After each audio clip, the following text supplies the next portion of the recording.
So I'm on a train and we're going to Warsaw, and we're going to the 2019 AV Show, which is the second biggest hi-fi show in Europe, I believe. It pulls in about 15,000 people over its 3-day run, and it's really interesting because it takes place in 2 hotels and a football stadium, so most of the exhibitors are in the football stadium, and I'm looking forward to it. I mean, it's a chance for me to see things that I don't tend to see elsewhere in the world, mainly from smaller manufacturers. It's a chance for me to catch up with press colleagues, to meet manufacturers that I do know, and really, I guess, also to indulge in a bit of Polish culture. So I'm sure there'll be some pierogi and some beers along the way.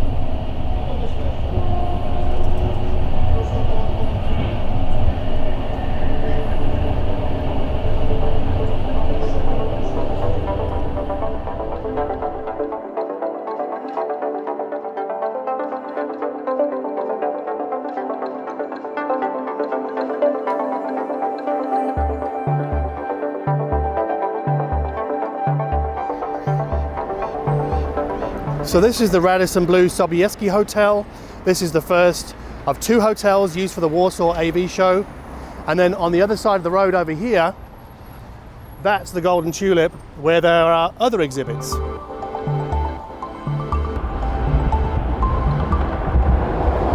And this is the football stadium where the majority of the exhibits take place.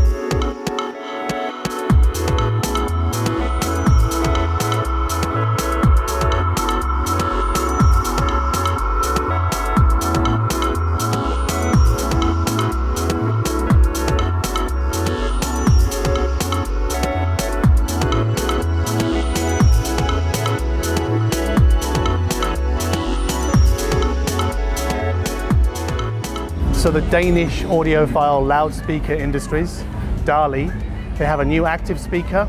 They've activated their Rubicon in floor stander and stand mount form. The floor stander has 2 mid-bass drivers, a soft dome tweeter and a ribbon. And then the stand mount has just 1 mid-bass driver and a soft dome tweeter. This is meant to be higher end than the Callisto Active series. It will still talk to the streaming hub that goes with the Callisto, so interoperability there, so you can have multi-zones. Very cool. Our first stop here at Warsaw AV 2019.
So I'm here at the DCS booth at Warsaw AV 2019. We've got the Bartok in its headphone version here behind me, and it sells for just over 14,000 euros. Now that's expensive, that's really expensive. But expensive doesn't necessarily mean rip-off. So rip-off means that the Bartok doesn't compete with similarly priced products at all. That's a rip-off. But this is like absolutely incredible sounding for the money, and it absolutely does compete at the core Dave level and above because there's a network streamer built in. So it's very easy, if you don't have the means to buy something like this, to conflate expensive with rip-off. And the same goes for something like a $50,000 amplifier. Yes, it's expensive, but it's only a rip-off if it doesn't compete with other 50 grand amplifiers. So when assessing something as expensive or not, we have to think about what we earn. So a lot of people kind of call these things like crazy expensive, that's nuts, because they think about themselves spending that kind of money. And if they don't have that kind of money, yes, that's crazy, that's nuts. But my job is to think beyond myself and beyond individuals and think about other people. And other people include many people who earn, I don't know, $500,000 a year or 100 grand a year, who could afford this in a heartbeat.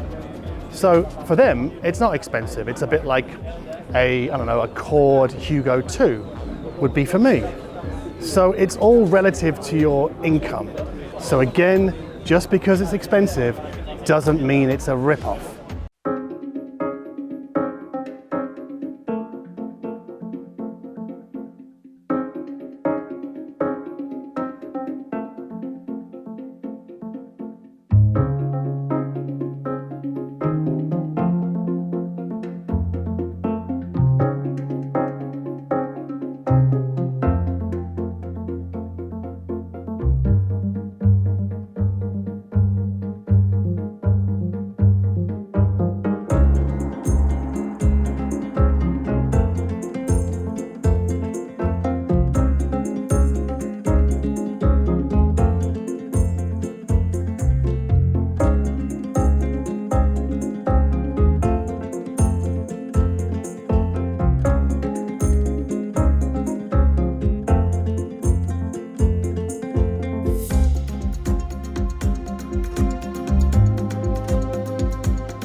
Behind me here is the Maglev turntable. That stands for magnetic levitation. And the platter floats magnetically, a bit like a train. And this has been around for a couple of years.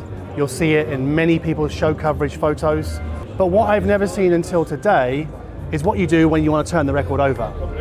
So apparently when you stop the platter spinning, it takes about 30 seconds and then 4 fingers come up to stabilize that platter, turn the record, turn it on again, those 4 fingers come down again, and it starts spinning again and you're away. And it also does this 4-finger lift if you happen to accidentally knock the power cable out. So pricing starts on this at about 2,900 euros, and depending upon finish, tops out at 3,400 euros, approximately.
You know, I've reviewed the Klipsch Forte 3 recently, or rather it wasn't a review, it was a video about the Klipsch Forte 3, and they're a very different speaker, and they really stand out here at the Warsaw AV Show, because the Klipsch room is just, everyone just seems more relaxed in there. This is a feeling, obviously, but it's the only time all day where I've seen at least 2 people just sit there and just let their foot is going, tapping away.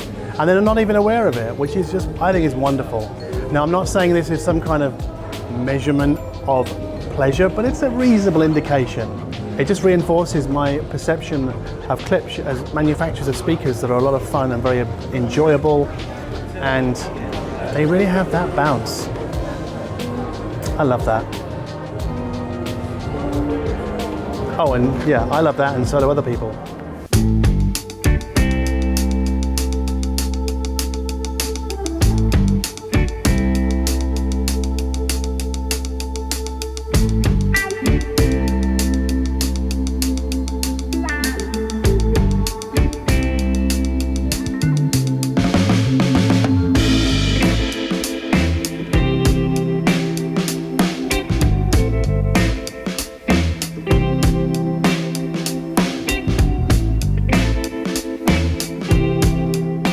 So we're at the Golden Tulip. I've just been in the Boenicke room. What I like about Boenicke speakers is that they're sleek, they're slender. In here this year, Sven Boenicke is showing a pair of semi-active floor standers. Apparently they have a very wide dispersion pattern, so sound good off-axis as well as on, so you're not locked into the listening position. That's according to his demonstration, because what I really like about this guy is he takes time to explain what he's done with his designs, what that means for the listener. So he's not just sitting there at the back just punching tunes in one after the other. There's a bit of a story to tell, which I like. So if you like sleek minimalism, I recommend you check out Boenicke speakers, so Boenicke from Switzerland. They look very elegant, super stylish, and I love them actually, I really do. I think they're fantastic.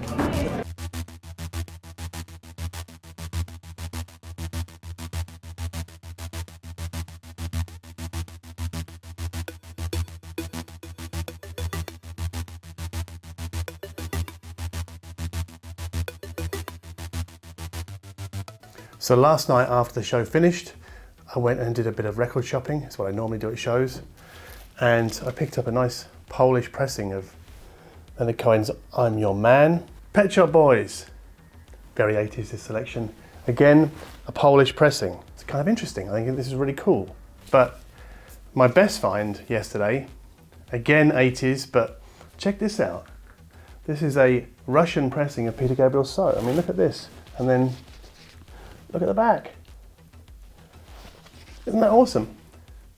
I will always remember this record as the record that I bought during the Warsaw 2019 AV show.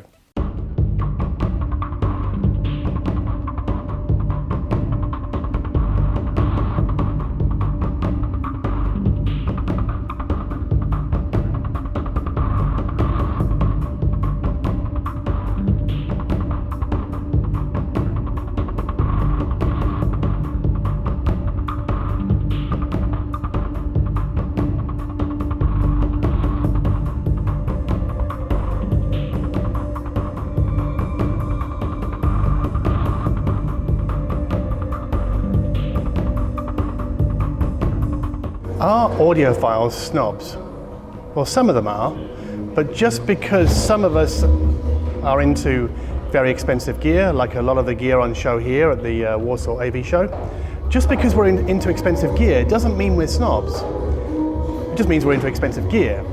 We only become snobs when we look down at other people's choices, when we poo-poo their choice of $200 turntable or their $300 DAC, or even their music taste. So here with all this crazy background noise, I'm probably surrounded by some snobs, some audiophiles are snobs, but it's the looking down that makes them a snob, not their taste in expensive equipment.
So we're back in the stadium for day 2 of the Warsaw AV Show 2019.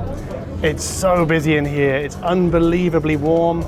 We're in front of the MBL room, there are people everywhere, people can't get in, there's queuing, people are getting bumped all the time. It's pretty chaotic here, this is packed. You can probably see people nudging Jana as she's working the camera here. So yeah, this is intense here today. Normally I don't come to shows to listen, it's very hard to ascertain the sound quality of any individual piece of equipment, but here, right now, listening, forget it.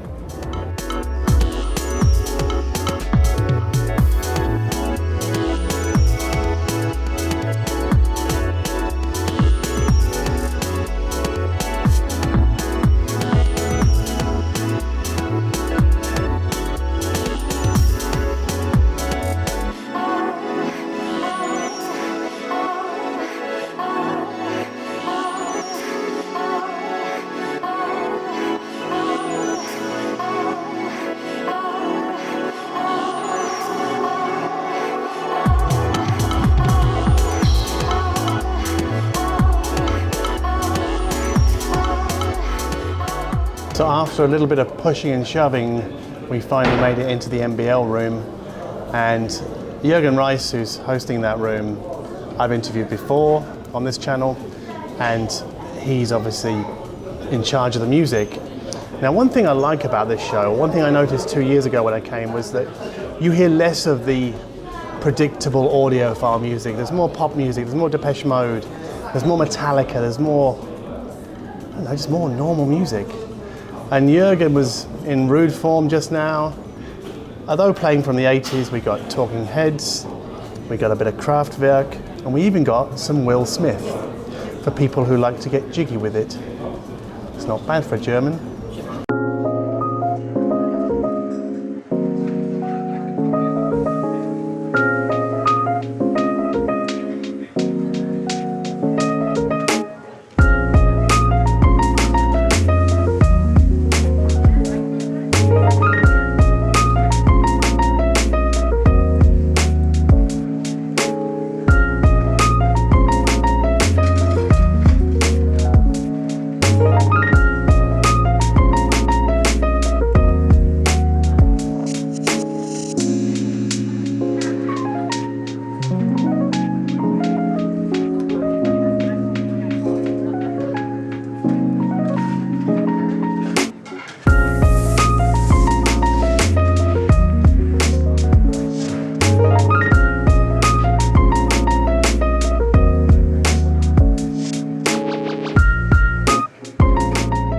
So from Finland, Hypostatic, they make a hybrid loudspeaker, a high-end loudspeaker, and it's called the Indigenum, and it comes in 2 parts.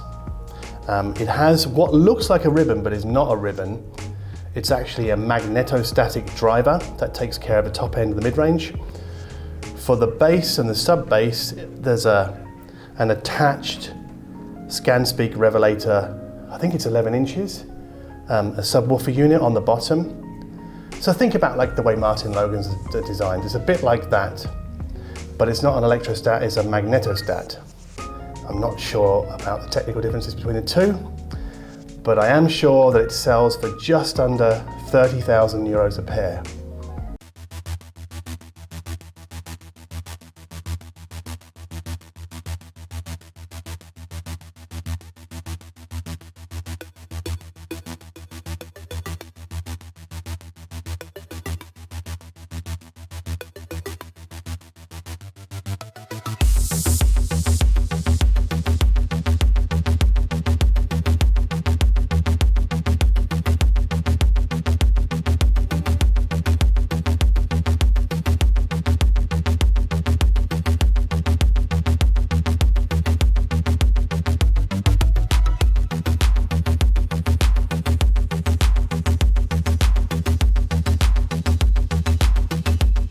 Quick shout out to the guys from the UK, Falcon Acoustics, who pulled out this gem, the original pressing of 808 States Pacific from '89, absolute anthem of the early rave era in the UK.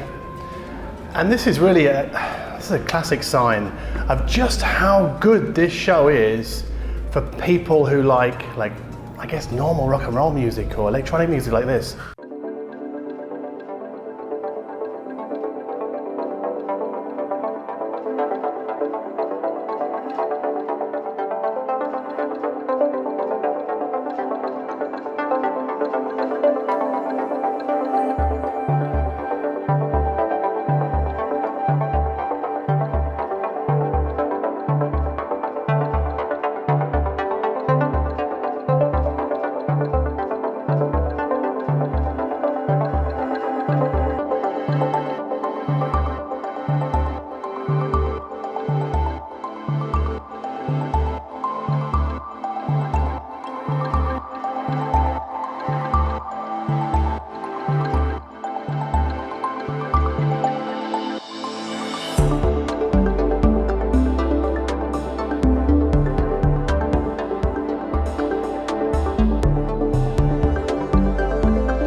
Naprawdę taki skok w porównaniu z poprzednimi latami to tak strasznie był skok.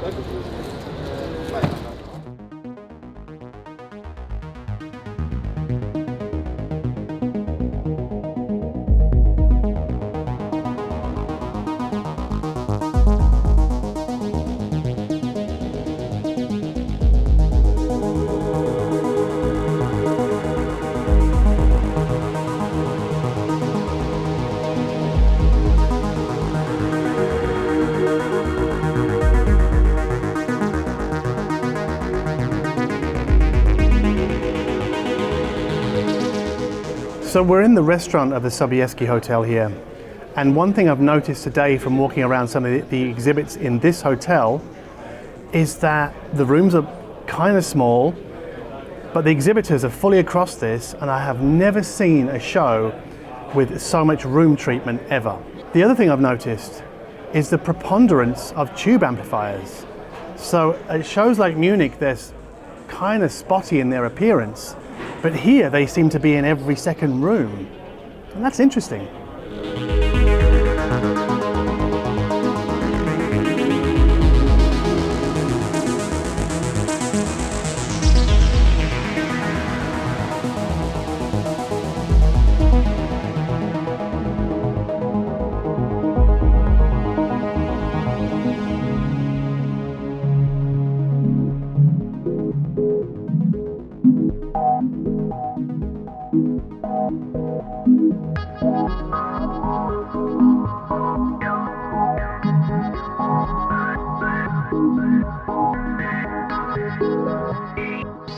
Look at this thing.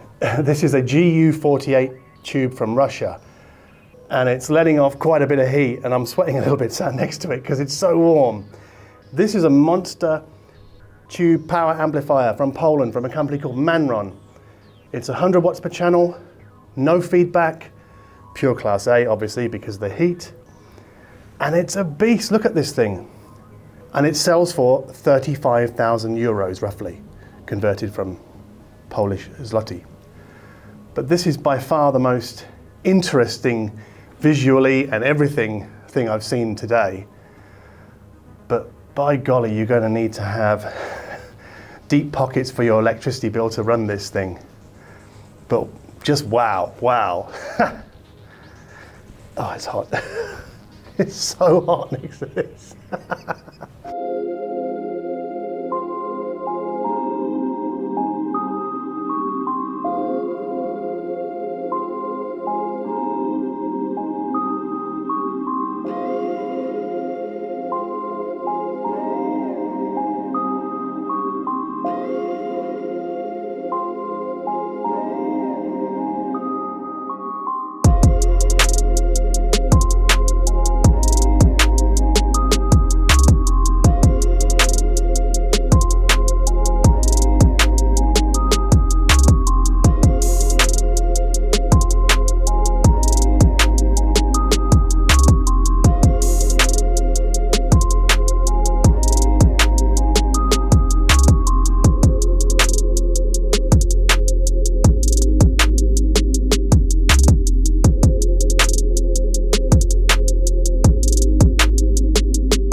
So for me, the 2019 edition of the Warsaw AV Show, I think has been my favorite show that I've ever attended, and I've been to many. And it's because of some very key reasons and not just because of recentism. Number one, diversity of music. There's a much broader spread of music genres played at this show by exhibitors. Number two, the demographic is more diverse. So I've never been to a show where I've seen so many families and teenagers, actual groups of teenagers coming together and just going around and checking out headphones. And without wanting to sound overly PC, this show seems to be the only one I've ever been to that attracts a fair number of women to the event. For people who are interested in diversity, this is the best audio show in the world.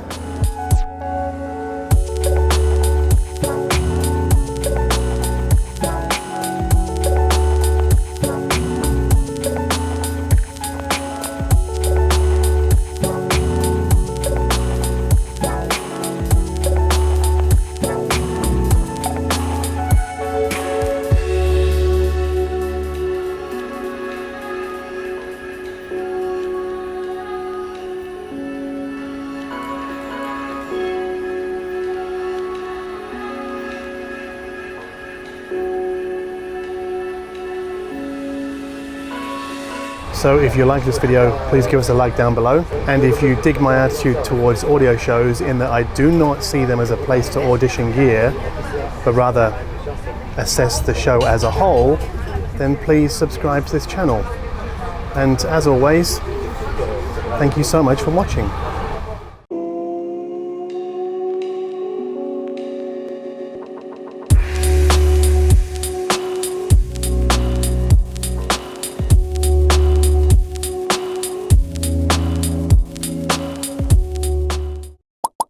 Hey John, you want to give me a smile? Okay. How do you feel about the Warsaw AV Show? Okay. Double thumbs up. So I'm touching a big knob. But